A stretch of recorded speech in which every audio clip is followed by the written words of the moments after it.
On July 13, 1999, the most wanted man in America, ranked above Osama bin Laden on the FBI's list, walked voluntarily across a bridge from Mexico into Texas and shook a stranger's hand. That stranger was a Texas Ranger, and the man who had slaughtered at least 9 people across 6 states, who had ridden freight trains like a ghost through American towns for years, simply climbed out of a pickup truck, extended his hand, and surrendered. By the end of this video, you'll understand how one woman's decision, made in the darkest seconds of her life, accomplished something the entire federal apparatus could not. And you'll see how a man the system stopped, fingerprinted, and then released days before 2 more murders became the blueprint for every conversation we still have about border security and institutional failure. Here's the question I want you to hold.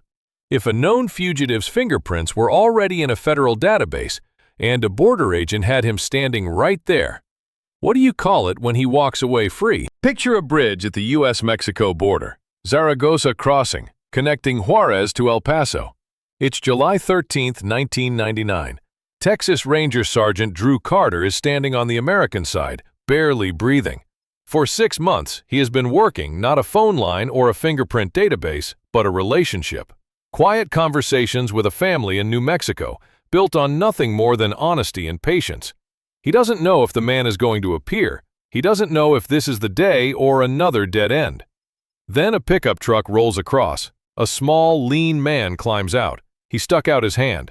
Carter handcuffed it. That image, a serial killer surrendering with a handshake, tells you something important about how this case ended. Not with a shootout, not with a tip from a stranger. With trust, carefully cultivated inside a family that had finally run out of reasons to protect him. For the investigators who had spent months watching bodies turn up along rail lines from Texas to Illinois to Kentucky, the relief was almost physical. One detective said she could barely breathe watching it unfold on a television screen in the office. If you're investigating a fugitive, build the family before you build the case file. Angel Maturino Resendez should have been a known quantity long before 1999. His criminal record in the United States stretched back to 1976, when he was 17 years old and first arrested for illegal entry. Over the following 2 decades, he was deported 17 times. 17 deportations, 9 confirmed murders. The math is damning. He was sentenced to prison in the U.S. 7 separate times. In 1980, he beat an elderly man in Miami so severely that a court handed him a 20-year sentence for assault and burglary. He served 5. He was also convicted of car theft and of falsely claiming U.S. citizenship. By any measure, this was a man whose file was thick. Yet he moved across the country for years, hopping freight trains, crossing borders, changing his appearance by 20 or 30 pounds and a pair of glasses, and remained effectively invisible. Sergeant Ken Maka of West University Place eventually reconstructed Resendez's movements from age 17 onward and found he had covered the Midwest, California, Texas, and back again, riding rails the way most people use highways. Investigators believed he could read a train's destination just from its markings and cargo. When you're hunting someone who lives off the grid by design, the paper trail matters more than the manhunt. Holly Dunn was a junior at the University of Kentucky in August of 1997, newly dating a 6'5" bear of a man named Chris Maier. The kind of person who made you feel comfortable within 30 seconds of meeting him. They went to a fraternity party that night. Holly wanted to be alone with Chris. Chris read the room. They slipped away, collected some coins from their pockets, and walked 2 blocks to the railroad tracks to flatten them under passing trains, something Holly had done as a kid. 2 fraternity brothers tagged along briefly, then headed back to the party. For maybe 15 minutes, it was exactly the quiet evening she had wanted. Then a figure stepped out from behind an electrical box. It started as a robbery. It became something else entirely. The man demanded money, then escalated. He forced Chris to his knees. He produced a weapon, thin, sharp, something like an ice pick.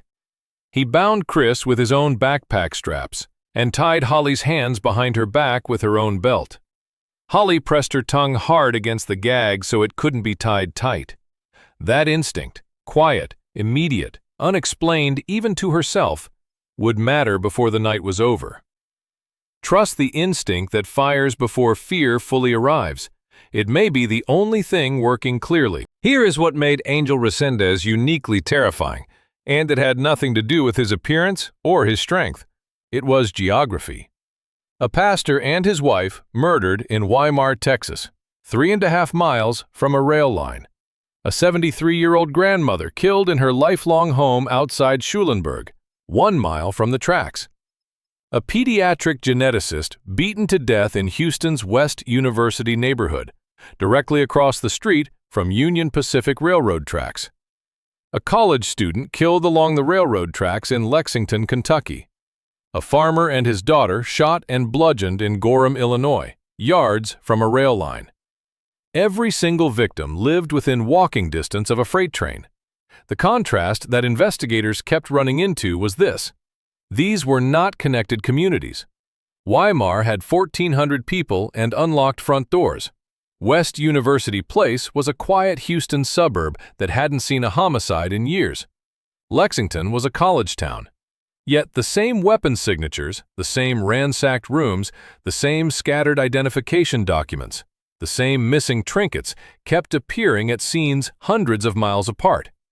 It took the Texas Rangers sitting in a room comparing notes with Houston detectives, matching a stolen red Mazda to a fingerprint to a crime scene, before the thread finally became visible.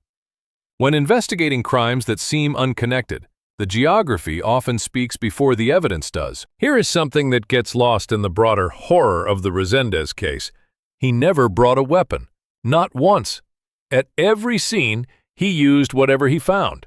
A knife from a kitchen butcher block, a bronze figurine pulled from a mantel, a sledgehammer from a garage, an antique iron, a 52-pound rock from beside a rail line.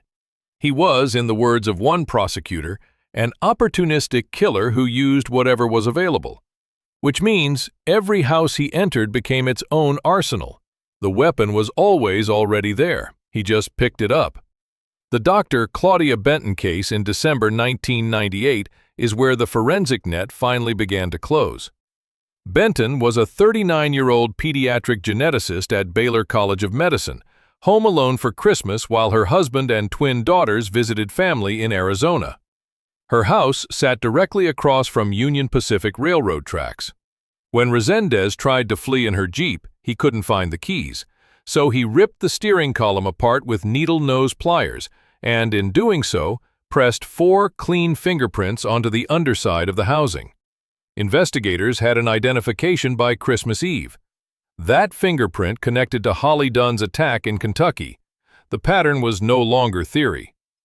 In any investigation, the killer's exit plan is often where they make their only mistake. The fingerprint closed one chapter. What comes next opens a far more disturbing one. A federal agent had Resendez in custody and released him. 2 people died days later. That story is still ahead, along with the survival tactic that changed everything. Subscribe so you don't miss it, and stay with me. What would you call a system that had a serial killer's fingerprints in its database, had the man physically standing in front of a border agent, and still let him walk away free? That is not a hypothetical. On June 1, 1999, an Immigration and Naturalization Service agent stopped Angel Resendez as he attempted to cross into New Mexico illegally. The agent checked him, then released him. Resendez crossed back into the United States within days. That same week, he killed Josephine Kovic outside Schulenburg and Noemi Dominguez in her Houston apartment. 2 women died in the same week he was released. The Houston detective who had been building the case had already delivered a clean set of Resendez's fingerprints to a custom special agent weeks earlier, specifically so they could be entered into AFIS, the Automated Fingerprint Identification System, and flagged at the border. They never were. The acting inspector general of the U.S. Department of Justice later faulted the INS directly for failing to properly train employees on its own fingerprint system. The detective said she never received an explanation for why the prints weren't entered. No adequate answer ever came. The institutional failure here wasn't a close call or a judgment error under pressure. It was a training gap that became 2 graves. When agencies share a suspect's biometric data, verify it was actually entered, not just delivered. Holly Dunn was lying face down in the dark beside a railroad track, hands tied behind her back with her own belt, when she made a decision that had no name at the time. Her attacker had just told her that Chris was gone. He climbed on top of her. She fought, punching, slapping, screaming, despite never having been in a physical confrontation in her life. He stabbed her in the neck with his weapon and told her how easily he could kill her. She stopped fighting. And then she started talking. She gave him a false name and asked about his family. She told him her name was Sarah. She said she had a sister, people who wanted to see her again. She asked whether he had family who would want to see him. She was, in her own words, trying to humanize him, to find the thread of similarity between her life and his and pull on it as hard as she could. He answered her questions. He seemed to believe, for a time, that she was being genuine. What Holly was doing has a name in psychology. It sits adjacent to what hostage negotiators are trained to do, building rapport under extreme duress to delay escalation. She did it instinctively, injured, terrified, in the dark. She was later struck 5 or 6 times in the face and 5 or 6 times in the back of the head. She walked to a nearby house anyway and asked a stranger to call 911. If you are ever in an unwinnable physical confrontation, shifting to conversation is not surrender, it is strategy. The manhunt for Angel Resendez did not end because of surveillance technology, a tip line, or a forensic breakthrough. It ended because a Texas Ranger named Drew Carter spent weeks doing something no database can do, building trust with a grieving, frightened family, one honest conversation at a time. The most sophisticated manhunt of 1999 was solved by sincerity. Carter made contact with Resendez's sister in New Mexico. He made no promises he couldn't keep. He didn't pretend the situation was anything other than what it was. He was, in his own words, simply honest with the family. Over time, that honesty created something the reward money and the America's Most Wanted appearances hadn't: a reason for the family to act. They were afraid Resendez would be shot on sight if caught in the field. Carter's approach gave them a third option between capture and death. Resendez had conditions before agreeing: kosher food, psychiatric care, family visitation. All were granted. On July 13, 1999, his brother drove him across the Zaragoza Bridge in a pickup truck. Carter shook his hand and snapped on the handcuffs. Resendez was in the air toward Houston within hours, charged with the capital murder of Dr. Claudia Benton. In any negotiation built on urgency, the person who controls their patience controls the outcome. The defense strategy at Resendez's May 2000 trial was straightforward.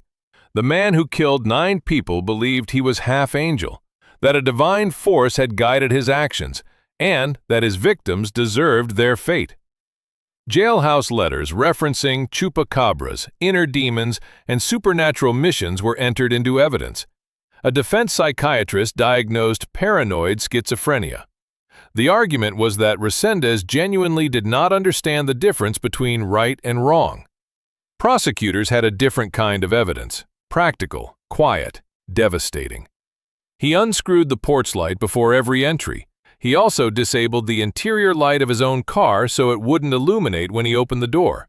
He spread his victims' identification documents across their floors, a signature behavior suggesting deliberate staging. He carried stolen trinkets back across the border to Mexico and sold them. He timed entries to homes when residents were alone or asleep. Each of these details, individually, is a small thing. Together, they formed a portrait of a man who understood consequences, planned around detection, and adapted his behavior to avoid capture. Harris County District Attorney Johnny Holmes told the jury that Dr. Benton had been beaten 19 times in the head, suffered 4 skull fractures, a broken arm, and defensive wounds across her entire body. She had fought back. The jury deliberated for just over an hour before returning a death sentence. Mental illness and criminal intent are not mutually exclusive, and the law treats that distinction with precision for good reason. Here is the detail that reframes everything about how Angel Resendez spent his final years. In 2001, he asked the state of Texas to stop all appeals and execute him as quickly as possible. He began confessing to additional murders. not out of remorse, but because he believed the confessions would accelerate his death. Police ultimately named him as the prime suspect in at least 6 more killings across Florida, Texas, California, and Georgia throughout the 1980s and 1990s. In several cases, he provided information only the killer could know. He even led investigators to the body of a missing runaway teenager in Florida. He wasn't confessing, he was using the truth as a tool. The deeper irony is that Resendez believed he couldn't actually die, that the angel within him was immortal regardless of what happened to his body. So the execution he was rushing toward was, in his own framework, meaningless. On June 27, 2006, he was strapped to a gurney at the Huntsville unit in Texas.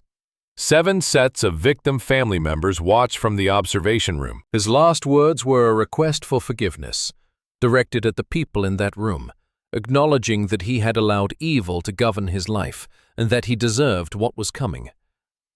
Then the drugs were administered. A journalist who witnessed it said it looked like watching someone fall asleep.